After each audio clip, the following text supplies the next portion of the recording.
Rigibo et Rigibo.com. Aujourd'hui, je vais te présenter l'objectif de TT Artisan, le 23 mm 1.4.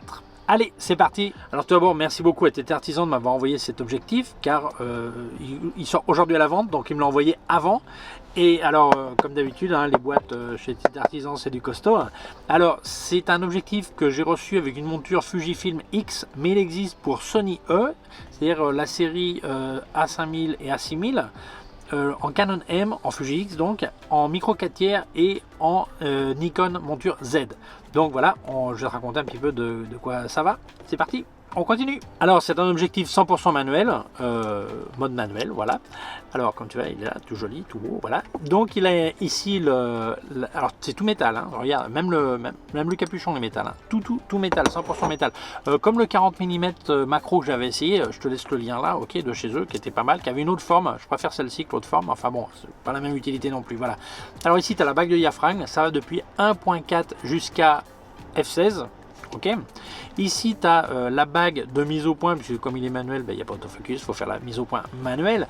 Alors, elle est ni trop dure, ni trop molle. Je trouve ça bien. Alors, ça fait un peu tendancieux ce que je viens de dire, t'oublies hein, ce que j'ai dit, ok. Elle est ni trop fluide, ni trop ferme. Voilà, on va dire un truc comme ça, voilà. Donc, si tu vois, pour la mise au point, si c'est trop fluide, accidentellement ça peut tourner, et si c'est trop dur, tu risques de bouger ta photo si tu tiens, un truc comme ça, voilà. Donc non, c'est vraiment très bien. Ils ont aussi ici l'échelle de profondeur de champ que je n'utilise pas.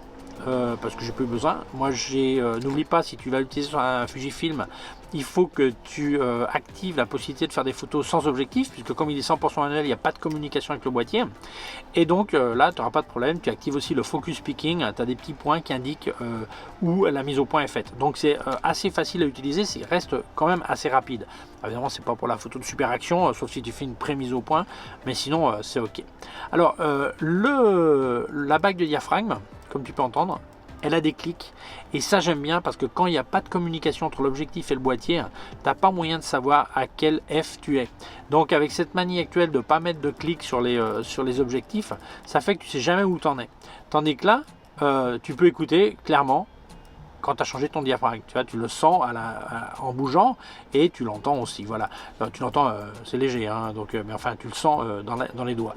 Alors par contre, ce qui est marrant, je sais pas pourquoi, tu as des demi-diaphragmes, donc à 1.4, après tu as le demi, après tu as F2, après demi, puis 2.8, puis demi, puis F4, puis après c'est les entiers, 5, 6, 8 et 16.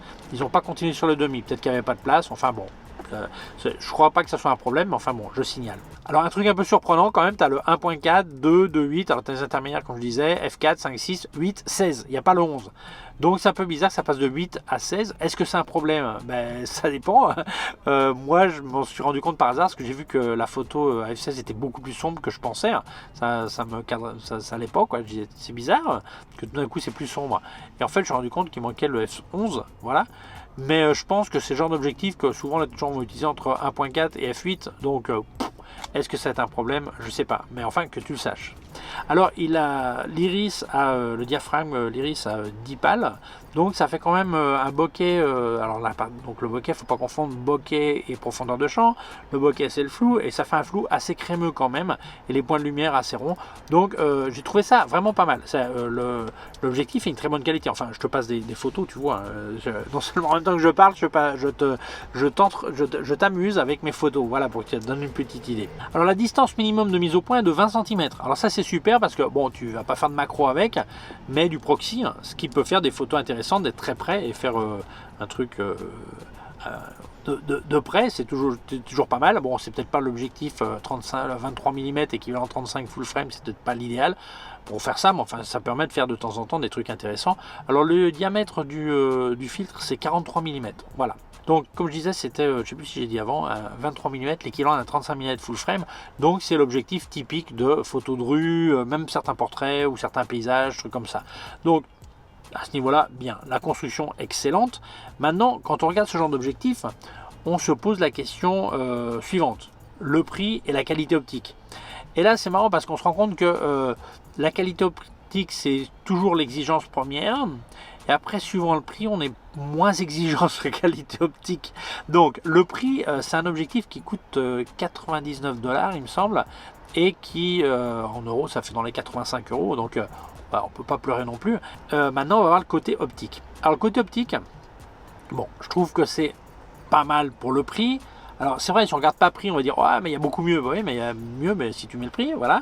Donc déformation, alors il y a une déformation en tonneau légère, acceptable, récupérable en post-production à mon avis, c'est ok, mais enfin c'est vraiment si tu fais de l'architecture ou vraiment tu as la mer à l'horizon où tu vas t'en rendre compte, mais sinon sur des photos normales tu vas pas te rendre compte qu'il y a cette déformation. Voilà, donc cette partie de déformation, un truc quand même assez habituel, mais bon je trouve que bon c'est pas dramatique non plus. Voilà. Alors, au niveau du piqué, le fameux piqué dont Cartier-Bresson n'avait rien à faire et dont tout le monde est obsédé par son piqué. Alors, si on parle du piqué, la netteté, bon, à pleine ouverture, c'est un peu léger. Quand on ferme un peu au centre, ça devient beaucoup plus net. Par contre, sur les bords, c'est vraiment léger. C'est vraiment à la limite du flou. Quand on est à 1.4, à f2, à 5.6, c'est quand là on a récupéré la netteté de bord à bord pratiquement. Mais est-ce que c'est un problème? Eh bien, si tu vas faire des photos style produit, ou une affiche, ou une reproduction de tableau, normalement c'est pas la focale que tu utiliserais, mais si tu faisais ça, bah oui, ça va être un problème si tu as pleine ouverture, parce que là, tu vas voir les bords qui sont vraiment flous.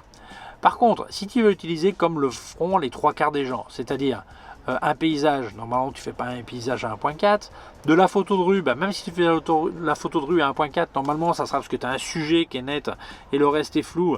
Eh bien de toute façon cette partie pas très bien optiquement sur les coins et sur les bords, bah, ça serait dans la partie floue de toute façon de la profondeur de champ, donc tu vas pas t'en rendre compte. Donc il est fort probable que dans une utilisation normale tu te rends pas compte de cette limite de qualité optique dans les bords, sauf si tu as vraiment besoin d'un truc de très précision, de très grande netteté, à maximum ouverture et sur un plan parallèle au capteur. Donc là oui, là tu vas t'en rendre compte, mais je pense que c'est pas ce que font les 3/4 des gens, et normalement ils n'utilisent pas ce genre d'optique pour faire ça, et sinon ils utilisent une focale plus longue à mon avis. Voilà, enfin bon, je te le dis, sur les bords à pleine ouverture c'est vraiment léger. Voilà. Alors moi j'utiliserai ça pourquoi? Ben, pour de la photo de rue par exemple, ou de voyage, ou du portrait un peu radical. Alors pas le premier plan, parce que en premier plan, ben, quand tu es très près tu vas déformer, c'est pas l'objectif qui déforme, hein, c'est le fait d'être très près. Mais dès que tu ouvres un peu le champ, je pense que ça peut faire des trucs assez intéressants, style reportage social, truc comme ça, c'est pas mal. Alors évidemment, mise au point, il faut apprendre à faire de la mise au point. Est-ce que c'est compliqué la mise au point? Bah, avec le focus picking, j'ai pas eu trop de problèmes, hein, ça t'indique où c'est pas aussi rapide qu'un autofocus, mais enfin c'est pas un drame, hein, ça va, je pense, à mon avis, je pense que ça va, voilà. Alors le vignettage, ben, j'ai pas observé un vignettage costaud non plus, hein. À 1.4 il y a peut-être un peu de vignettage, je suis pas sûr, tu vois. J'ai beau regarder, à f2 il n'y a rien, tu vois. Donc je pense que c'est correct. Alors c'est sur cet appareil, hein, il faut voir sur un autre, mais normalement c'est la même taille du capteur, il ne devrait pas y avoir de problème. Donc si je change que la monture et le reste, la formule c'est la même, et il ne devrait pas y avoir de problème. Donc je pense que c'est un objectif qui est à mon avis intéressant. Alors intéressant pour qui et pourquoi? Ben, pour le quoi, ben, j'ai expliqué, voyage, rue, trucs comme ça, c'est pas mal. Pour qui? Ben, je pense que le budget étant très limité, le prix étant vraiment accessible, c'est pour les gens qui ne veulent pas vraiment dépenser beaucoup d'argent, ou ne peuvent pas dépenser beaucoup d'argent, ou ceux qui ont envie de vivre justement un objectif un petit peu comme vintage. En fait, moi ça me rappelle un peu les objectifs vintage, sauf que là bah, tu fais des économies d'une bague d'adaptation, et donc ça revient à peu près sûrement entre un objectif vintage de qualité et une bague d'adaptation, tu dois avoir à peu près la même chose que ça, tu vois. Donc au niveau tarif, donc là tu as tout en un, c'est pas mal, voilà. Donc est-ce que je peux le recommander? Ben, qui sache qu'il s'est pas tropicalisé, donc si tu as un appareil photo et n'est pas tropicalisé, bah, de toute façon tu n'avais pas besoin de tropicalisation, c'est ok. Est-ce que je le recommanderais à qui? Ben, celui qui veut pas claquer une fortune, ou qui peut pas claquer une fortune, il veut quand même avoir un outil pour pouvoir faire des photos. Donc je pense que c'est souvent ce qu'on dit, quand quelqu'un a l'argent, il va dire que lui il a ce qu'il y a de mieux, et quand quelqu'un n'a pas l'argent, il va dire qu'il a ce qu'il y a le plus de caractère. ben voilà, ça tombe dans la catégorie beaucoup de caractères, voilà. Et non, mais je trouve que c'est quand même un objectif qui est pas mal et je pense qu'il est complètement recommandable. Et je trouve que la relation qualité-prix est tout à fait acceptable, puisque pour un 23 mm 1.4 autofocus chez Fuji, on parle de beaucoup plus d'argent. Évidemment, c'est pas la même qualité. La construction, elle est à peu près pareille, sauf qu'il n'est pas tropicalisé celui-là. Mais si on parle de bon, tropicalisé, le 1.4 de Fuji, le premier non plus n'est pas tropicalisé. Celui qui sort maintenant, oui, mais l'avant, non. Voilà. Donc, mais évidemment, c'est un autre truc, voilà. Mais je pense que ouais, c'est complètement recommandable. D'ailleurs, moi, je vais le laisser monter sur cet appareil en attendant d'avoir d'autres objectifs, puisque c'est mon premier objectif à moi, parce que les autres que j'ai présentés, c'est Photosolaire qui me les a passés, ils ont présenté, je lui ai rendu après. Donc, j'avais toujours pas d'objectif. Donc, celui-là, il va rester. Hein, et je trouve qu'il est pas mal. Il fait son boulot. Je trouve qu'il est ok. Voilà, si ça t'intéresse, je te laisse un lien d'où est-ce que tu peux l'acheter en description de la vidéo. Merci beaucoup à TT Artisan de me l'avoir envoyé. Merci à toi d'avoir vu la vidéo. Si tu penses que ça peut intéresser d'autres personnes, je t'invite à partager la vidéo sur les réseaux sociaux. Si tu ne l'as pas encore fait, je t'invite à t'abonner à ma chaîne YouTube. Il y a un petit bouton par là et une clochette. Si tu appuies sur la clochette, tu recevras un avis quand je monte une nouvelle vidéo. Mon site web erijoux.com/fr pour la version en français. Mes cours de photographie en vidéo erijoux.com/fr/cours en ligne. Si tu as une quelconque question, tu peux laisser un commentaire dessous. Je te laisse aussi des liens de mon matos sur Amazon et des liens de tout ce que j'ai testé de KF Concept et de Sandmark. Et aussi un lien de mon compte PayPal au cas où tu voudrais faire un don. Prends soin de toi et à très bientôt. Ciao!